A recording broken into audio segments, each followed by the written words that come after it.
lulusot ay magugulo kayo sa impyerno. Siguro kayo patutulan natin na kapag ikaw ay pera, kapangyarihan, sikat, ikaw ay kapuri-puri sa iba. Pero kung ang yaman mo naman ay galing sa bulsa ng iba at nakaw, pagpapayaran mo pinapang na yan. Kanina bago ko Lisa ay nanonood ako sa social media at pinag-usapan doon yung budget for 2025. Diba? Ang dami hindi na gamit sa DepEd. And then, humingi sila na mas malaki pang budget for 2025. Hindi mo naman nakapos yung budget mo for 2024 and then matataasin mo pa sa 2025. Does it make sense? Bakit ka mag-re-request ng mga malaking budget kung hindi mo man nakapos yung budget mo ng 2023 or 2024? And, alam mo, pag-iisipan natin ang mga problema ng ating gobyerno o ng ating lipunan, ay talagang manibismaya ka. Si Presidente, nagkakapay, dinagdagan pa ni Iguloy, dinagdagan pa ni Alice, at maraming pang-iba. Diba? So, kung iisipin mo yun, mababaliw ka talaga sa kanila. Kasama ng mga balik, nakakalawa. Pero naniniwala ako sa visa ng pananalangin. Tayo may kansa kung hindi man sa ating present time, siguro sa susunod na panahon, kung makakamit din natin yung mga hinihiling natin, or kahit hindi man dito sa mundo na ang ginagalawan, sigurado ay makakamit ang justisya sa kabilang buhay. Kaya tayo man ay nagsisilakis, tayo man ay naghihirap, pero nasa tamang lugar tayo. Pinakain natin, pinagpakuran natin, pinaghihirapan natin. Yung isusuko ko sa anak mo, hindi nga sa nakap. Papanag ka. Dahil natinig kang tapat sa Diyos. And that is katapatan. Kahit man tayo ay natutulong, hindi lang pisikal, mayaman ka man o mahirap, tayo ay mayroon pagkutuman. At ito yung hindi lang masasagutan ng pagkain pisikal. Usupin tayo sa salita ng Diyos sa sakramento. Kahit naman sino may problema sa atin, pero kung mayroon Diyos tayo na kinakapitan, ay kaya natin harapin ang naman ang pilulyo at pagsubok sa buhay natin. Papalag kayo dahil kayo ay tatawagin mga anak ng Diyos. Amen. Mayaman naman o mahirap, lahat tayo ay sama-sama tinatawag ng Diyos bilang kanyang mga anak ng kaharian. Manalangin tayo sa Ama na may tunay ng puso at sa bawat kahilingan na ating pinitutugon, Panginoon, dinggin mo ang aming panalangin. Panginoon, dinggin mo ang aming panalangin. Ang simbahang na maranas ng pag-uusig, naway patuloy na humapit sa pananampalataya at tipunin ang lahat sa pagkakaisa. Manalangin tayo sa Panginoon. Panginoon, dinggin mo ang aming panalangin. Ang mga dukha at mga nagugutom, naway tumanggap ng kanilang kabusugan sa pamamagitan ng tapat na paglilingkod ng ating mga pinuno. Manalangin tayo sa Panginoon. Panginoon, dinggin mo ang aming panalangin. Ang mga sumasampalatayang inuusig, iniinsulto, kinamumuhian at inaabuso, naway magbunyi sa kasiyahan ng kahariang naghihintay sa kanila. Manalangin tayo sa Panginoon. Panginoon, dinggin mo ang aming panalangin. Ang mga may sakit at mga matatanda, naway makadama ng kasiguruhan sa pamamagitan ng ating pag-ibig at pag-aaruga sa kanila. Manalangin tayo sa Panginoon. Panginoon, dinggin mo ang aming panalangin. Ang mga tapat na yumao, naway tumanggap ng hamag ng Panginoon sa tulong ng ating mga panalangin. Manalangin tayo sa Panginoon. Panginoon, tingin mo ang aming panalangin. Makapangyarihang Diyos, pakinggan mo ang aming mga hinaing. Naway pahayag ng aming buhay ang kaligayang inihanda mo maging amin, sapagkat ikaw ang aming Panginoon, ngayon at magpakailanman. Amen.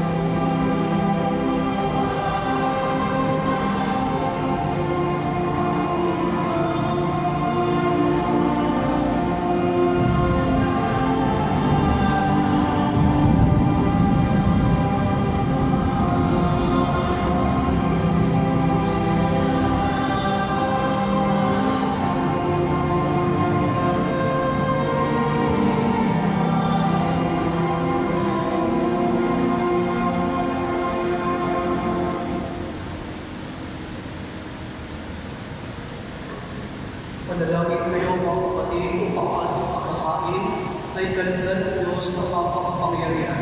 Tanggapin nawa ng Panginoon itong pag-aari sa iyong mga kamay, sa kapurihan niya at karangalan, sa ating kapakinabangan at sa buong sambayan ng iyong banal.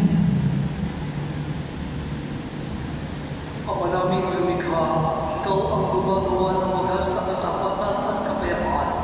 Ipagkaloob mo ang iyong kadakilaan ay aning nandugan ng iyong minamarapat na aming mayang alay at naway magkaisa kami sa pakikinabang sa banal na paghahay kayo'y pinagdiriwang sa pamamagitan ng Kristo kasama ng Espiritu Santo magpasa walang hanggan. Amen. Sumainyo, Panginoon. At sumainyo. Itaas sa Diyos ng puso at diwa. Itinaas na namin sa Panginoon. Salamatan natin ang Panginoong ating Diyos. Marapat na siya ay pasalamatan. Ama naming mga pangyarihan, tuloy ng marapat na ikaw ay aming pasalamatan.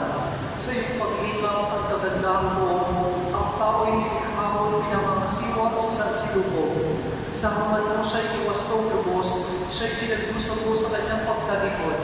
Sa iyong pag-iliw, iyong pinahintulot na makabalik siya sa pamamagitan ng Kristo Jesus. Kaya kinasa ng mga anghel na nagsisiawin ng papuri sa iyo na walang upay sa kaluitan, kami nagpupunyi sa iyong kadakilaan. Santo, Santo, Santo, Panginoong Diyos ng mga hukbo, napupuno ang langit at lupa ng kadakilaan mo. Hosana sa kaitaasan, pinagpala ang napalarito sa ngalan ng Panginoon. Hosana sa kaitaasan. Ama naming banal, ikaw ang bukal ng talang kapatalan. Kaya din sa pamamagitan ng iyong Espiritu, gawin mo banal ang mga kaloob na ito upang para sa amin ay maging katawan at tao ng aming Panginoong Kristo. Bago niya pinagtisang pusang loob na maging handog, ginawa ka niyang pinapay. Pinasalamatan ka niya, pinaghati-hati niya ito, inabot sa kanyang mga laban at sinabi, tanggapin ninyong lang ito at kanin. Ito ang aking katawan na ihakot ko para sa inyo.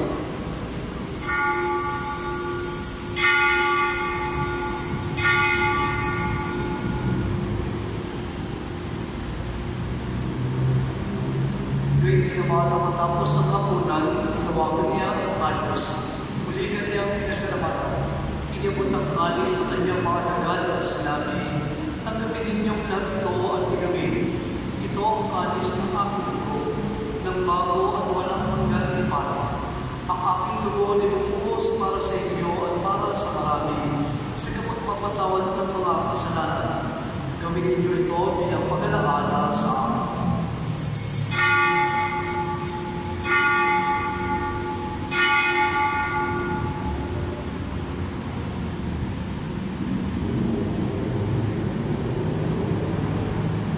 Ang misteryo ng ating pananampalataya. Si Kristo'y namatay, si Kristo'y nabuhay, si Kristo'y babalik sa wakas ng panahon. Ang mga ginagawa namin ngayon ng pag-alaala sa pagkamatay ng pagkabuhay ng iyong anak. Kaya nangyari namin sa iyo na may nagbibigay buhay at ang alis na nakaloob ng kaligtasan.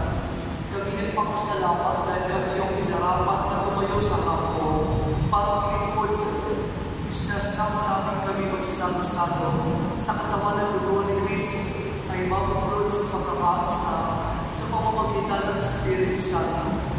Ang malinapin mo yung simbahan na alam sa buong daigdig, puspusin mo kami sa pag-ibig, kay San Francisco na aming Papa, ni Roberto na aming Bispo at lahat ng kaparian. Alalahanin mo rin ang mga kapatid namin na hinday na may pag-asa sila muli o buhay, gayon din ang lahat ng mga pumanaw. Kaawan mo sila at patuloyin sa iyong kaliwalagan. Kaawan mo at nagdapatin kami lahat na makasalo sa iyong buhay na walang wakas. Kay sana mahal na Virgen Maria na ina ng Diyos, ni San Pedro at ang lahat ng mga manal na nabuhay dito ng kalugod-lugod sa iyo. May pagpihong gawa namin ang pagpupuri sa karangal mo sa pamamagitan ng iyong anak na aming Panginoong Jesucristo.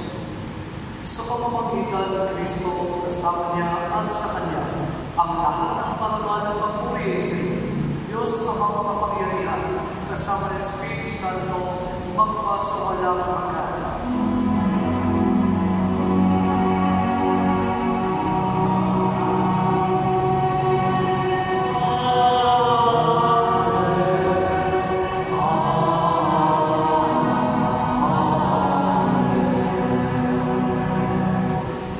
Sa tagumpay ng kagagal ng turo at puntos ni Jesus na Panginoon natin, Diyos, ating pangalan ng lakas mo.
Sapagkat iyo ang kaharian at ang kapangyarihan at ang kapurihan magpakailanman.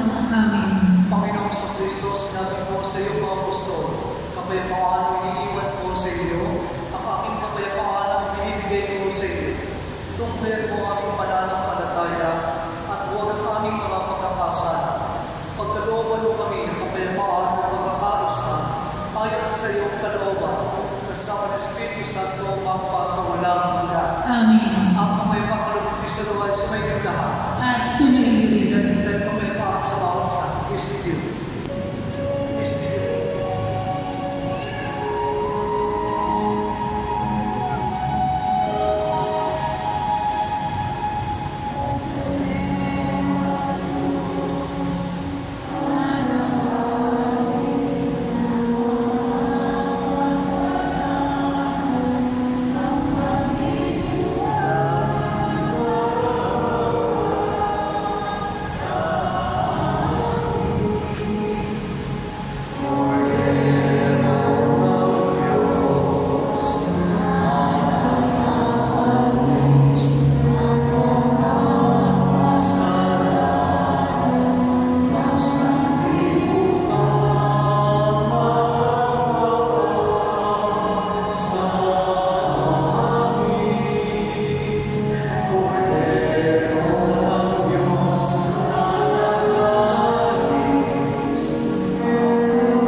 Panginoon, hindi ako karapat-dapat na mapatuloy sa iyo, ngunit sa isang salita mo lamang ay gagaling na ako.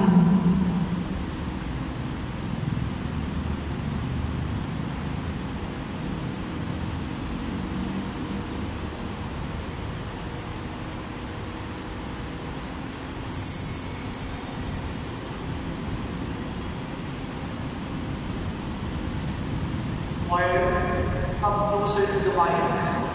Come closer to the mic so that they will hear you.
Magsiupo muna po ang lahat para sa ilang announcement.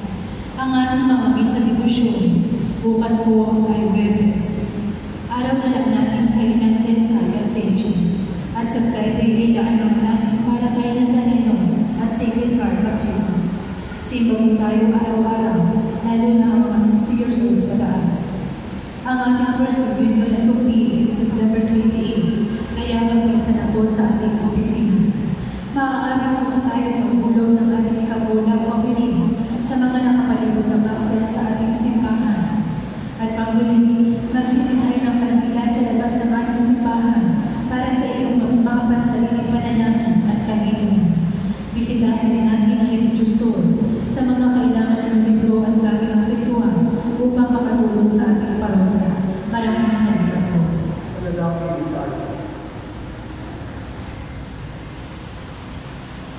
Ama naming mapagmahal, kaming pinapagsalo mo sa iyong salita at piging na banal, ay iyong pinalalakas at iyong pinubuhay. Pagdapatin mo kami makapakinabang sa buhay ng iyong anak, na para sa aming sarili niya ang alay, bilang aming tagapamagitan sa Espiritu Santo, magpasawalaman. Amen. Sumayo ang Panginoon. At sumayo. Pagpalain lahat ng mga pangyarihan Diyos, Ama, Anak, at Espiritu Santo. Amen. Sa po ating banal na pagdiriwang, tumayo kayo pagpayapa upang si Kristo'y mahalin at paglingkuran. Salamat sa Diyos.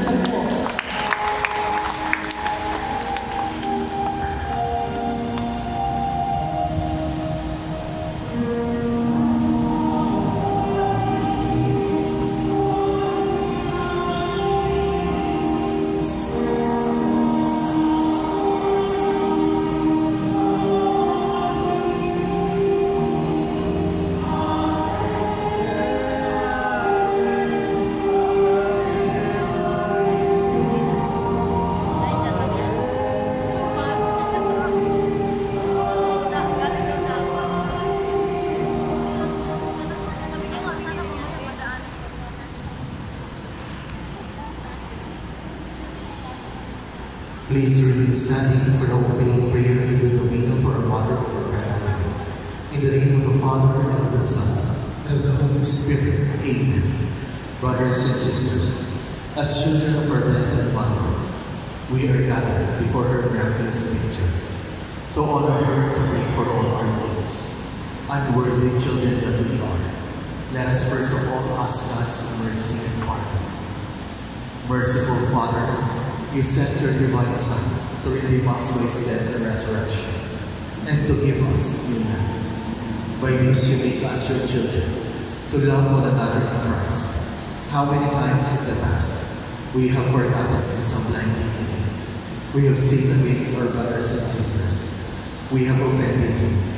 Merciful Father, forgive us, repenting sincerely of our sins. May we always live as your truly devoted children. Please all kneel for the novena prayer. Dear Mother of Perpetual Help, from the cross Jesus gave you to us for our mother. You are the kindest, the most loving of all mothers.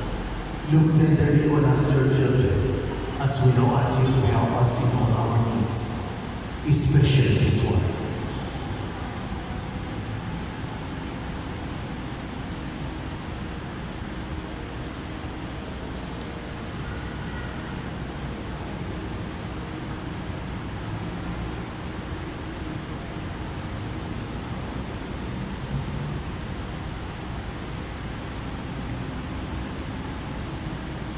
When you were on earth, dear Mother, you willingly shared in the sufferings of your Son, strengthened by your faith and confidence in the fatherly love of God. You accepted the mysterious signs of His will. We too have our crosses and triumphs. Sometimes they almost crush us to the ground. Dearest Mother, share with us your abundant faith and confidence in God. Make us aware that God never ceases to love us, that He answers all our prayers in the way that is best for us. He strengthened our hearts to carry the cross in the footsteps of your divine Son. Help us to realize that He who shares the cross of Christ will certainly share His resurrection. Dearest Mother, as we worry about our own problems, let us not forget the needs of others. You always love others so much. Help us to do the same while praying for our intentions and for the intentions of all here present at this novena. We earnestly ask you, our Mother, to help us comfort the sick and the dying, give hope to the poor and the unemployed, heal the broken-hearted, lighten the burden of the oppressed, teach justice to their oppressors, and bring back to God all those who offended you. Dearest Mother, help us to avoid sin, which separates us from our Heavenly Father and from one another. Full of trust in you, we place ourselves under the mantle of your maternal protection and confidently hope for your powerful help. Amen. Prayer for the hope. Mother of Perpetual Help, we choose you as Queen of our hopes. We ask you to bless all our families with your tender motherly love. May the sacrament of marriage bind husbands and wives so closely together that they will always be faithful to each other and love one another as Christ loves His church. We ask you to bless all parents. May they love and cherish the children whom God has entrusted to them. May they always give them the example of a truly Christian life. Help them to bring up their children in the love and fear of God. Bless all children that they may love, honor, and obey their fathers and mothers. To your loving care, we especially entrust the youth of the day. Give us all a sense of responsibility that we may do our part in making our home a haven of peace. Like your old Roman Nazareth, we take you as our model. Help us to grow daily in genuine love of God and neighbor, so that justice and peace may happily reign in the entire family of mankind. Amen. Petitions to our Mother of Perpetual Help, Holy Mary, Pray for us. Holy Virgin, conceived without without sin. Pray for us. Our Mother of perpetual help, Pray for us. we sinners call to you, Loving Mother, help us. that we may be filled with the Holy Spirit and become courageous witnesses of Christ's love for men, Loving Mother, help us. that we may be born like our divine Lord as you will, Loving Mother, help us. that we may be meek and humble of heart like your Son Jesus, Loving Mother, help us. that we may fear losing God's friendship forever by unrepentant sin, Loving Mother, help us. that we may see Christ's mercy and forgiveness constantly in the sacrament of penance, Loving Mother, help us. that we may be aware of God speaking to us in the events of daily life, Loving Mother, help us. that we may pray daily with love and trust, especially in moments of temptation, Loving Mother, help us. that we may realize the value of worshiping God together in the Eucharist, Loving Mother, help us. that we may grow in the love of Christ and neighbor by frequent communion, Loving Mother, help us. that we may reverence our bodies as temples of the Holy Spirit, Loving Mother, help us. that we may strive to be true Christians by our loving concern for others, Loving Mother, help us. that we may proclaim the dignity of work by doing our own work conscientiously, Loving Mother, help us. that we may forgive from our heart those who wrong us, Loving Mother, help us.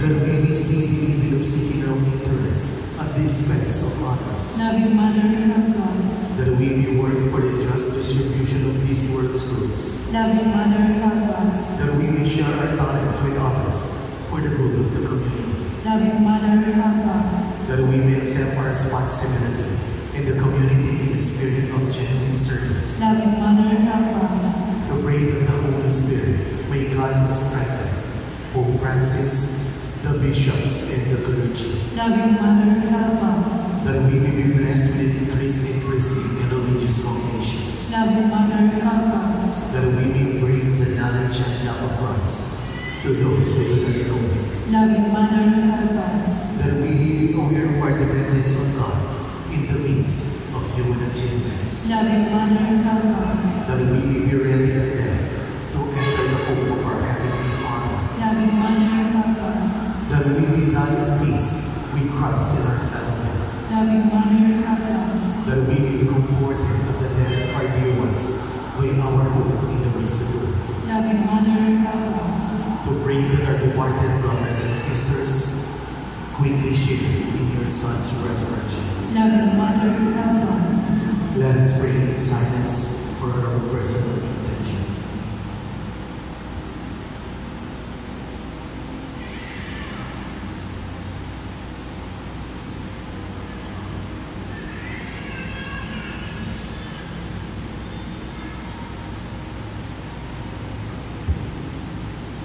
Holy Mary, help us in our needs.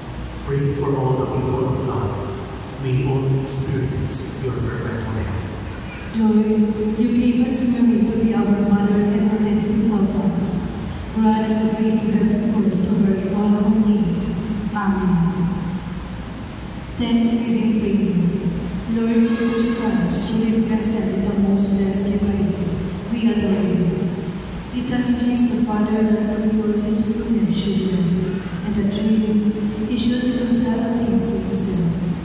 Grant us the grace to be truly grateful for all that our Father has done for us. Grant that we may truly sorry for our sins, to penance for them. Through you, we thank the Eternal Father for the gift of life. He has created all the wonderful things of this world for us. May we learn to use them well, so that through them we may grow in love for Him. Above all, we thank our Father for sending into us as the greatest expression of His love, to save us in all creation by your death and resurrection. We thank you, Lord, for giving us your own mother, to be our mother of perpetual love. May the countless favors we have received through her intercession, and especially through the novena, inspire us to greater confidence in God's loving mercy and perpetual love. Grant that we will always know the holy will of God and persevere in His love. To the most holy Trinity, Father, Son, and Holy Spirit, be honor, glory, and thanksgiving forever and ever.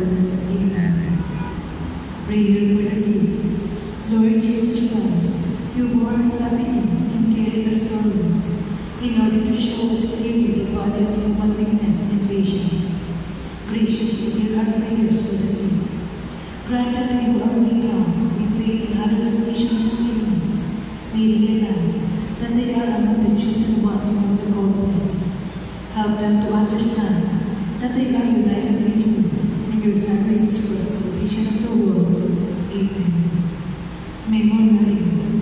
Remember, O most gracious Virgin Mary, that never was it known that anyone fled to your protection.